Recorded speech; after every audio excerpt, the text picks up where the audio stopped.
তিতাবৰত অসম জাতীয়তাবাদী যুৱ ছাত্ৰ পৰিষদে বিহু নাচৰ আখৰা আৰম্ভ কৰিছে আৰু এই বিহু নাচৰ আখৰাত স্থানীয় বহু কিশোৰ যুৱক যুৱতী তেওঁলোকে অংশগ্ৰহণ কৰিছে। আমি নিউজ লাইভৰ দৰ্শকসকলক পোনপটীয়াকৈ এই বিহু নাচৰ এক আকৰ্ষণীয় পৰিৱেশৰ মাজলৈ লৈ যাব বিচাৰিছোঁ।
বিহু নাচৰ কৰ্মশালা চলি আছে, কেনেকুৱা ধৰণৰ প্ৰস্তুতি?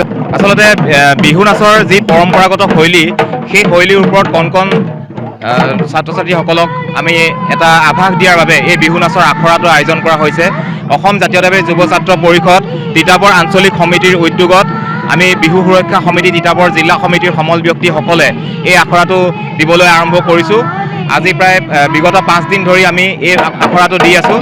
আৰু মূল কথাটো হ'ল যে বিহুৰ যি পৰম্পৰাগত নাম আছে, বিহুৰ যি জাত নাম আছে, এই নামসমূহক আমাৰ নতুন উঠি অহা প্ৰজন্মক পৰিচয় কৰাই দিয়াই আমাৰ মূল উদ্দেশ্য।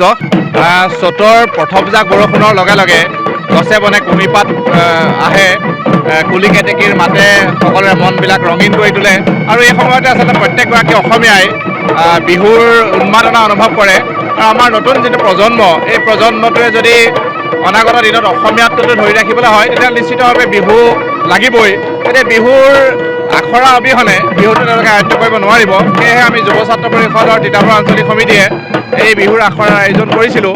আৰু ইয়াতে যিসকল আমাৰ সৰু ল'ৰা ছোৱালী বা যুৱক যুৱতীসকল, তেওঁলোকৰ যিটো স্বতঃস্ফূৰ্ত সঁহাৰি, ই আচলতে আমাক অত্যন্ত আনন্দিত কৰিছে। আৰু এটা কথা ভাল লাগিছে যে তেওঁলোকৰ সঁহাৰিয়ে অনাগত দিনতো যে বিহুটোক এটা উজ্জীৱিত কৰি ৰাখিব বা অনাগত উত্তৰ প্ৰজন্ময়ো যে বিহুটোক আঁকোৱালি লৈছে, খুব আন্তৰিকতাৰে গ্ৰহণ কৰিছে, সেই কথাটো প্ৰতীয়মান কৰিছে। গতিকে প্ৰায় শতাধিক যুৱক যুৱতী কণ ল'ৰা ছোৱালীয়ে এই বিহু কৰ্মশালাত অংশগ্ৰহণ কৰিছে, এই আখৰাত অংশগ্ৰহণ কৰিছে। ই নিশ্চিতভাৱে জাতিটোৰ বাবে এটা খুব ইতিবাচক কথা। বিহু নাচৰ আপোনাৰ আখৰাৰ প্ৰশিক্ষণ প্ৰদান কৰি আছে, কেনেকুৱা ধৰণৰ প্ৰস্তুতি আচলতে কেনেকুৱা হৈছে, কেনেকুৱা ধৰণে শিকিছে ল'ৰা ছোৱালী? ভাল লাগিছে, যথেষ্টখিনি শিকিব পাৰিছে। আচলতে এইবাৰ ৰঙালী বিহু খুব উকাকৈ যাব, সকলোৱে জানেই। আমাৰ মৰমৰ জুবিন দা আমাৰ মাজত নাই যিহেতুকে, খুব দুখজনক যদিও আমি সেনেকৈ আগবাঢ়ি যাব লাগিব। কণ ল'ৰা ছোৱালীসকলক শিকাই গৈছোঁ যিখিনি পাৰিছোঁ, আৰু মানে ভাল লাগিছে।